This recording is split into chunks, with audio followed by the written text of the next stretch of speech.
আমাদের এমন তো সেদিন জানতে পারলাম এই ছোট বেবিটা আমার পেটুতে আছে। তারপর পেটু থেকে বেরালো আর এখন স্কুলের গন্ডি। মাটুনটা পানো আর তোমার নাম? রোটটা ছত্রিকা কি? তা আর স্কুলের নাম? নিতিনটি লিটিল। রাধে রাধে, হরে কৃষ্ণ। আমি তোমাদের রাই অ্যান্ড আমার নতুন একটি ব্লগে তোমাদের অনেক অনেক ওয়েলকাম। আজকের ব্লগটা না একটু অন্য ধরনের। তো দেখতেই পাচ্ছ পেয়ারিকে নিয়ে টোটো করে যাচ্ছি। আমার আর পেয়ারির জীবনে নতুন একটা চ্যাপ্টার শুরু হচ্ছে, তাই ভাবলাম তোমাদের সাথে শেয়ার করি। হ্যাঁ হ্যাঁ, পেয়ারির বয়স 2.5 বছর। পেয়ারিকে না একটা প্রি স্কুলে অ্যাডমিশন করাতে নিয়ে যাচ্ছি। ওখানে দুদিনের সাম্মার ক্যাম্প হবে, দেন আবার জুন মাস থেকে ওর স্কুল শুরু হয়ে যাবে। তো ওর তো 2.5 বছর বয়স, যেহেতু বাড়িতে থাকে, ওর কোনো বন্ধু বান্ধবও নেই, সবসময় বাড়িতে থাকতে থাকতে ও লিটারালি বোর হয়ে যায়। তো তার জন্য ভাবলাম কোন একটা স্কুলে দিয়ে দেওয়া যাক। তো এখানে লিটল শিট বলে একটি স্কুল আছে আমাদের আনন্দপুরীতে, সেখানেই আমি ওকে প্লে স্কুলে অ্যাডমিশন করিয়ে দিয়েছি।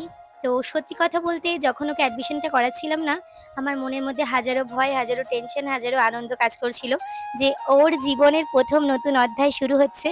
এইবার আস্তে আস্তে না ও বড় হবে, নিজের জীবন শুরু হবে, বন্ধু বান্ধব পাবে, নিজের একটা নতুন জগৎ শুরু হবে। তো এবার মায়ের হাত ছেড়ে নিজের জীবনের পথে এগাবে। মানে ভাবলেও আমার কেমন আমি ইমোশনাল হয়ে যাচ্ছি। তো তোমরা কারা কারা তোমাদের বাচ্চাকে 2.5 বছর বয়সী স্কুলে ভর্তি করে দিলে? আচ্ছা আমাকে একটু কমেন্টে জানিও তো, আমি ঠিক করলাম না ভুল করলাম। আমি অ্যাকচুয়ালি প্রচন্ড কনফিউজ। আর পিয়ারির একটা প্রবলেম, পিয়ারি এমনি খুব ভালো, কিন্তু না কোথাও যেতে চায় না, কারোর সাথে মিশতে চায় না, কারোর কোলে যেতে চায় না। তাই সবাই আমাকে সাজেস্ট করলো যে ওকে স্কুলে ভর্তি করে দিলে ও আদার্স সব বন্ধু বান্ধবের সাথে থাকলে ওর মনটা ভালো লাগবে।